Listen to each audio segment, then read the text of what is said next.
إن الحمد لله نحمده ونستعينه ونستغفره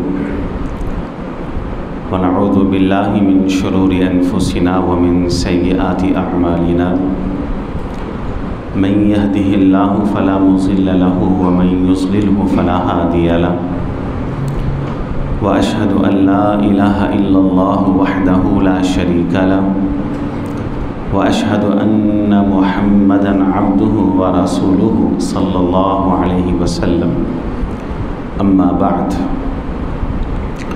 فأعوذ بالله السميع العليم من الشيطان الرجيم من همزه ونفخه ونفثه بسم الله الرحمن الرحيم وَلَنَبْلُوَنَّكُمْ بِشَيْءٍ مِّنَ الْخَوْفِ وَالْجُوعِ وَنَقْصٍ مِّنَ الْأَمْوَالِ وَالْأَنفُسِ وَالثَّمَرَاتِ وَبَشِّرِ الصَّابِرِينَ۔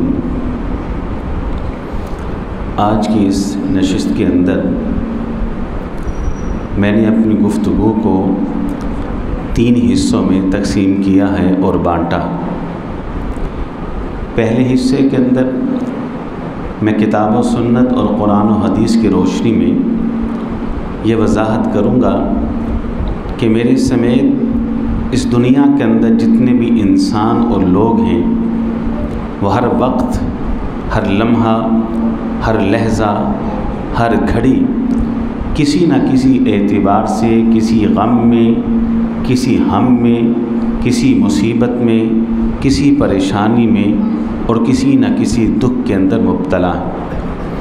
دوسرے حصے کے اندر کتاب و سنت اور قرآن و حدیث کی روشنی میں یہ وضاحت کی جائے گی کہ انسانوں کے اوپر مشکلات، پریشانیاں اور غم ان کے آنے کے اسباب کیا ہیں، اور تیسرے حصے کے اندر کتاب و سنت اور قرآن و حدیث کی روشنی میں یہ وضاحت کی جائے گی کہ مشکلات جب انسان کے اوپر آئیں تو پھر ان کا حل کیا ہے۔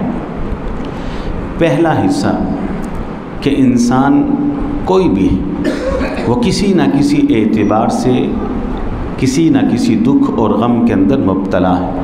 اصح الکتب بعد کتاب اللہ، صحیح البخاری کے اندر یہ حدیث اور یہ روایت موجود۔ حضرت عبداللہ بن عمر رضی اللہ تعالی عنہ وہ بیان کرتے ہیں کہ ایک روز رسول اکرم صلی اللہ علیہ وسلم مسجد میں تشریف فرما ہے اور آپ کے ہاتھ مبارک کے اندر کھجور کی ایک چھوٹی سی ٹہنی، اور آپ علیہ الصلاۃ والسلام نے کھجور کی اس ٹہنی سے مسجد کے کچے فرش کے اوپر ایک نقشہ تیار کیا۔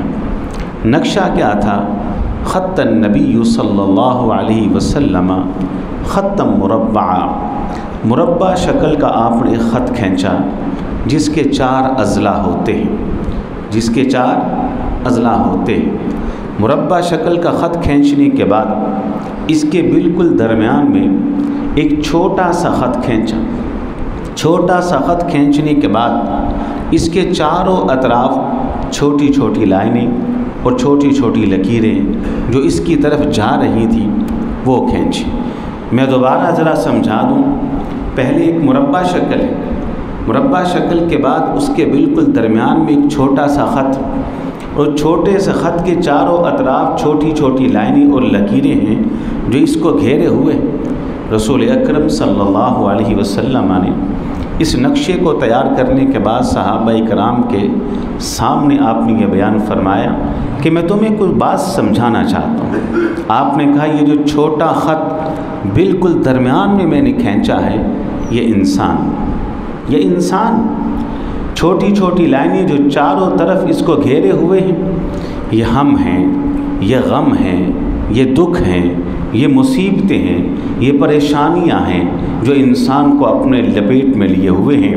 ہوتا کیا ہے، ایک مصیبت انسان کے اوپر آتی ہے، ابھی یہ اس سے چھٹکارا حاصل نہیں کر پاتا کہ دوسری انتظار کر رہی ہوتی ہے، وہ آ جاتی ہے، ابھی اس سے جان نہیں چھوڑتی، تیسری آ جاتی ہے، چوتھی آ جاتی ہے، 5ویں آ جاتی ہے، اور مشاہدہ بھی اس بات کی دلیل ہے کہ انسان خود بیمار، ابھی صحت یاب نہیں ہوا،